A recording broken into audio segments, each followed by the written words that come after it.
Hi students, in this session I am going to discuss the most important trick for SN1 and SN2 reaction. This topic is from haloalkanes and haloarenes chapter. Before going through this SN1 and SN2, I want to teach you some important basics. Reactants reacts together and it results in the formation of a product. Right? Reactant consists of two parts. One is substrate and another one is reagent. Both substrate and reagent react together and they forms the product. But before forming the product, they form intermediate and intermediate converts into products. Here intermediate may be carbocation, carbene anion or free radical, or intermediate may be a transition state. And here reagent what is a see students, reactants reacts together and forms the product, right? Reactants consists of two things. One is substrate and reagent. What is a reagent? Reagent is the substance which goes and attack. This is the substance which go and attack. What is a substrate? Substrate is the one which is being attacked by reagent. Which is being attacked by reagent. So this is the one which is being attacked by reagent. Clear? Now, I want to discuss about this reagent. Reagent is of two types. One is electrophile, another one is nucleophile. What is an electrophile? Electrophile is nothing but electron deficient species. Electron deficient species. And nucleophile is electron rich species. Electron rich species. Electron rich species and it is an electron pair donor. Nucleophile is an electron pair donor. Clear? And this nucleophile it may have negative charge or it may be a neutral molecule. Understand?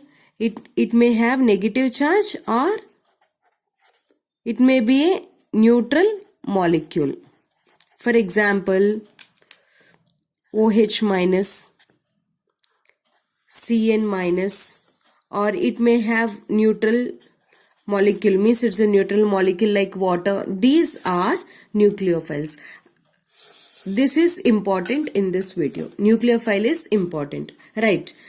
And I want to discuss about types of solvents. What is that, students? Types of solvents. Because these are very, very important things to understand this SN1 and SN2. Solvents is of two types. One is polar solvents, non-polar solvents. Suppose hexane you take. Hexane.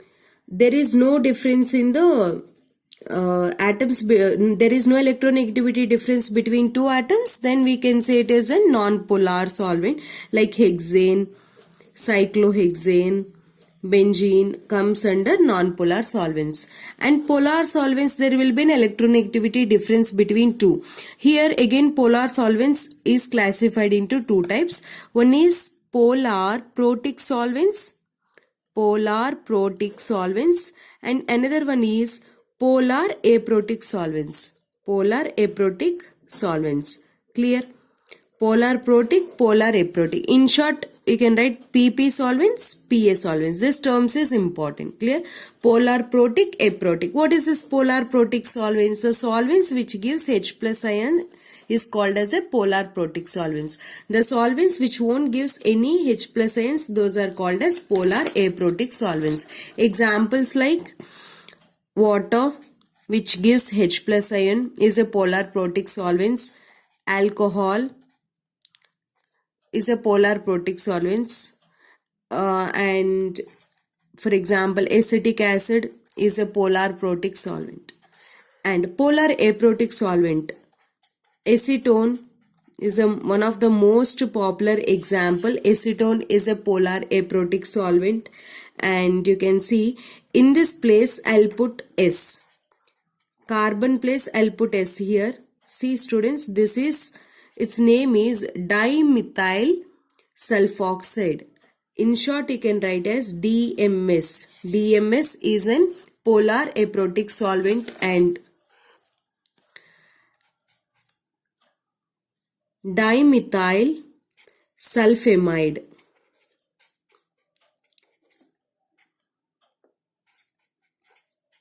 See, this is formamide, DMF.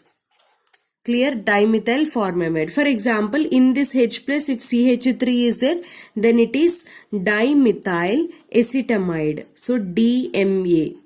These are different polar aprotic solvents. When you see in your examination on the arrow, if it is given DMA, DMF, DMS, dimethyl sulfoxide, DMSO will be given, and one is acetone. These comes under polar aprotic solvents. Now let us start our important thing, SN1 and SN2. First I will start with SN1. See, first I am writing one big S, then N here and 1. N indicates it is a nucleophilic reaction, and means type of reagent. It stands for type of reagent. Which reagent is going and attacking nucleophile, and what is that? What type of reaction that is? It is a substitution reaction.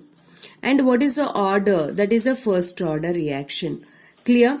Suppose take here what I told you students, types of reagents I told you. What is the reagent? Electrophile or nucleophile. Nucleophile may go and attack, electrophile may go and attack to the substrate. What is the substrate here which is being attacked by reagent? It may be an alkyl halide. For example, if it is a alkyl halide, carbon valence is 4 bonds are out, and halogen is there, and halogen is electronegative when compared to carbon, so it takes these 2 electrons, then it gets partial negative charge, and carbon gets partial positive charge. So whenever carbon is having partial positive charge, then what can go and attack, nucleophile or electrophile? Nucleophile, because it is having negative charge, it goes and substitute in place of halogen.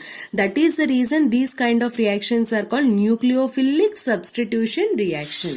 Nucleophilic substitution reaction. This is SN1. I am discussing. SN1 means unimolecular nucleophilic substitution reaction.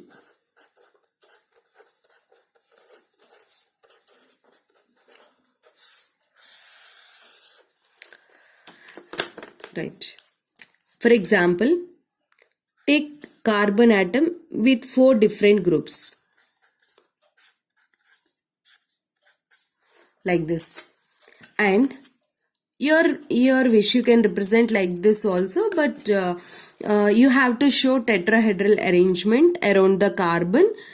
What happens here is nucleophile come and attack. But before nucleophile attacks, if the nucleophile is a weak nucleophile, it cannot attack this carbon directly. It will wait until this halogen goes away from this carbon. Just now we discussed that this halogen is more electronegative than carbon. Then it takes these 2 electrons and it goes as X minus, and carbon, if it goes as X minus, carbon gets positive charge. Clear? So this is just a dot, okay. Carbon, alkyl group, and it got which charge? Positive charge. And here one atom is there, here one different atom is there. It is called carbocation. Means what is formed, students, here? Carbocation. And here just count the number of bonds. 1, 2, 3, 4. 4 different groups are there. 1, 2, 3, 4. So its hybridization is sp3 and shape is tetrahedral. But once it is formed this carbocation, 1, 2, 3 sp2 hybridization, and shape is trigonal planar. Trigonal planar. Now nucleophile goes and attack. This nucleophile can go and attack either from front side or from back side, because here the carbocation is formed and it is having planar geometry. If it attacks from front side, we get a structure like this. Nucleophile front side. If it attacks from back side, we get a structure like this. If one rotates in clockwise direction, if you pass a plane polarized light through this solution, one molecule rotates the light towards the right hand side, another molecule may rotate the light towards the left hand side. Both the rotations mutually cancel with each other. There will be no net resultant direction of the light. It is optically inactive. And this kind of mixture we call it as an racemic mixture. So SN1 gives a racemic mixture. And what is the products? What is the intermediate student? Intermediate is an carbocation. Initially it is sp3, but it is changed to sp2, and finally it will be changed to sp3. If you see SN2, what is the meaning of SN2? Here order is 1. Order is experimentally determined one. You cannot say on your own. Order is 1. And molecularity, number of molecules involving in the reaction is 1. Only one molecule. Molecularity is equal to 1. Why molecularity equal to 1? Because the first step, formation of carbocation step, actually it is a slow step and it is a RDS step, rate determining step. It is a slow step and rate determining step. So rate depends upon only on the first step, this step. And total rate depends on concentration of alkyl halide. And this SN1 reaction takes place in 2 steps. This is the first step and this is attack of nucleophile is a second step. Next, SN2 reaction. See here, this is an carbon with 4 different groups. And here, if a strong nucleophile comes and attack, if you add a strong nucleophile can directly come and attack. It won't be like a weak nucleophile. Weak nucleophile means it will wait until carbocation forms. But here strong nucleophile attack directly to the carbon. Then what happens is nucleophile forms a weak bond to the carbon. Then carbon will be having 4 different groups like this. Here halogen is there and nucleophile will get which charge? Negative charge. Because nucleophile is having negative charge, no, that negative charge I am writing here. And later this halogen goes completely out, X minus, and this nucleophile bond becomes strong. Then we get the product like this, R, H, D and nucleophile like this. Here if you observe this, carbon having 4 bonds, but here carbon having a 5 bonds. So you can say that this shape is trigonal bipyramidal shape. But these bonds are not formed completely, so don't count this. 1, 2, 3. 3 bonds, sp2 hybridization. And here the hybridization is sp3 and as usual tetrahedral. This is carbon with 5 bonds. You call this as a transition state. But in SN2, what is formed, students? Transition state is formed. But in SN1, what is formed? Carbocation is formed. This is the intermediate. What is the difference between transition state and the intermediate carbocation? This is having more energy and unstable. Carbocation is little bit stable and having less energy when compared to the transition state. Now I am going to give you one trick box for you. This trick box is very, very important. Alkyl halide. Alkyl halide, suppose tertiary, secondary, primary. If 3 alkyl halides are there like this, Three alkyl halides are there like this. Which one will undergo SN1 SN2 reaction? Just what you do is, this is an alkyl halide. If it breaks, you will get a tertiary carbocation. Just break it and see. Tertiary carbocation, secondary carbocation and primary carbocation is formed. How you will identify carbon which is surrounded by 3 carbons is tertiary. Carbon which is surrounded by 2 carbons secondary. Carbon surrounded by only 1 carbon primary. So which carbocation is more stable? Tertiary, secondary, then primary. Tertiary carbocation is more stable. So SN1 reaction favors through carbocation formation, proceeds through carbocation formation. If tertiary carbocation is forming, means it favors SN1 reaction. So this is the order for SN1 reaction. Same thing if you do a SN2 reaction, nucleophile cannot come and attack to this side. Why? Because crowd groups are there, bulky groups are there, it cannot attack. From front side, halogen is there, it cannot attack from front side. So tertiary cannot, alkyl halides cannot involve in SN2 reaction. So which can easily attack this carbon. Why? Because front side anyway it cannot attack, halogen is there. Nucleophile can attack this primary carbon. Why? Because of presence of less number of groups. So what is the correct order? Primary, secondary and tertiary for SN2. This is important. You can go through based on carbocation formation for SN1. It will be easy. Nature of solvent. Very, very important. Polar protic solvents follows SN1 reaction. Polar aprotic solvents follows SN2 reaction. What are polar protic solvents, students? Water, alcohol and acetic acid. If these are there on the reactions, then sure you write the products based upon SN1 reaction. If DMSO, dimethyl sulfoxide, DMF, if these are their polar aprotic solvents. And one more thing, acetone is a polar aprotic solvent, but important trick here is, if acetone along with water is given, then you should do SN1 reaction. This is important. And nature of nucleophile. Strong nucleophile and weak nucleophiles. Weak nucleophile always favors SN1. Strong nucleophiles always favors SN2. And one more important thing, aqueous AgNO3 also favors SN1 reaction. Let us see the test yourself question. Try this question and comment me your answer.